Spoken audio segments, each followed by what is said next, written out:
कफ दोष। भाग 4। कफ दोष पृथ्वी और जल तत्वों से आता है। कफ की प्रधानता वाले लोग आमतौर पर तीनों दोषों में सबसे अधिक प्रसन्न होते हैं, लेकिन तीनों दोषों में सबसे अधिक में भी होते हैं। उन्हें समय सीमा का पालन करवाना एक कार्य हो सकता है।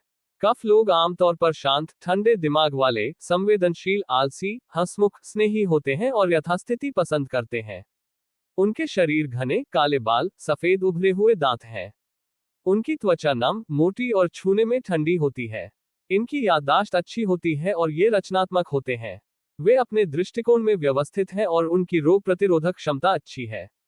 उनके आसपास होने वाला अन्याय या दुख उन्हें काफी प्रभावित कर सकता है।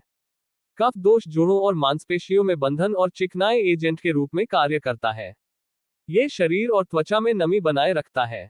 उनका चयापचय अपेक्षाकृत धीमा होता है और भूख भी अच्छी होती है। इससे कफ वाले लोगों का वजन बढ़ने का खतरा हो सकता है। कफ दोष सबसे महत्वपूर्ण रूप से छाती और हड्डियों, मांसपेशियों, गले, सिर, पेट, वसा, नाक और जीभ में स्थित होता है। दिलचस्प बात यह है कि यह कफ दोष में असंतुलन है, जिससे आपको खांसी की समस्या हो सकती है। कफ असंतुलन के लक्षण: सुस्ती, दिनचर्या की कमी, अधिक खाना और अनियमित नींद की आदतें किसी व्यक्ति में आसानी से कफ असंतुलन पैदा कर सकती हैं। कफ के अत्यधिक संचय से न केवल बीमारियां होती हैं, बल्कि दैनिक कार्यों को पूरा करने की हमारी क्षमता में भी बाधा आती है। संतुलन में होने पर कफ लोग स्नेह, प्रेम और केंद्रितता जैसी सकारात्मक भावनाओं का अनुभव करते हैं, लेकिन अगर कफ दोष संतुलन से बाहर हो जाता है तो ये लालच या ईर्ष्या जैसी नकारात्मक भावनाओं का स्रोत बन सकता है। कफ असंतुलन के कुछ अन्य लक्षण भी शामिल हो सकते हैं: अप्रत्याशित लालच, अहंकार और संग्रह करने की प्रवृत्ति, सुस्ती और सुस्ती, भार बढ़ना, बहुत ज्यादा नींद, अत्यधिक लार स्राव, कम चयापचय, संयुक्त पेट, स्व देखभाल प्रथाओं में संलग्न होने की अनिच्छा। कफ विकार: कफ असंतुलन से एनोरेक्सिया, श्वसन संबंधी रोग जैसे ब्रोंकाइटिस, खांसी और सर्दी, मोटापा, साइनस का बढ़ना, पाचन विकार, चयापचय संबंधी विकार, गंडमाला और जोड़ों के विकार जैसी बीमारियां हो सकती हैं।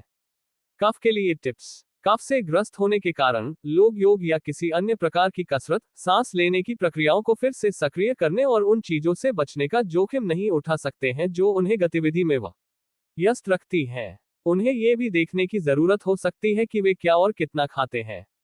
कफ लोगों को कसला, मसालेदार या कड़वा स्वाद वाला भोजन करना चाहिए। कफ के अतिरिक्त मॉइस्चराइजिंग प्रभाव को संतुलित करने के लिए वे थोड़ा मसालेदार, गर्म और शुष्क भोजन भी ले सकते हैं। वे मध्यम मात्रा में फल खा सकते हैं। ऐसे फल जो बहुत मीठे हों और भारीपन पैदा करते हों, उनसे बचना चाहिए। वे हरी पत्तेदार सब्जियां, अंकुरित अनाज, गाजर, जौ, मक्का और बाजरा खा सकते हैं। उन्हें पचने में मुश्किल गाय के दूध के बजाय सोया या बकरी के दूध का सेवन करना चाहिए।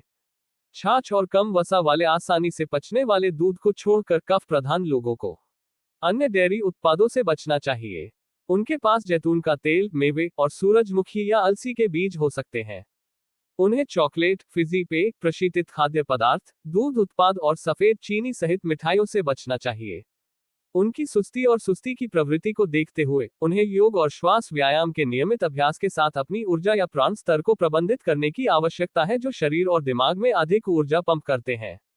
वे शरीर की प्रत्येक कोशिका में ऑक्सीजन प्रवाहित करने के लिए हर दिन सूर्य नमस्कार के कुछ त्वरित दौर का अभ्यास कर सकते हैं। वे तेज चलने का भी अभ्यास कर सकते हैं। चूंकि कफ प्रकृति में या ली हुई कफ स्थितियों में श्वसन प्रणाली कमजोर हो जाती है, प्राणायाम का अभ्यास फेफड़ों को मजबूत करने और उनकी कार्यक्षमता में सुधार करने में मदद कर सकता है।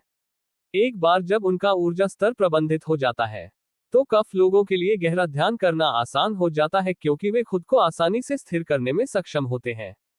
कफ लोगों को दिन में सोने से बचना चाहिए। इससे कफ जमा हो सकता है और व्यक्ति का स्वस्थ नींद चक्र विफल हो सकता है।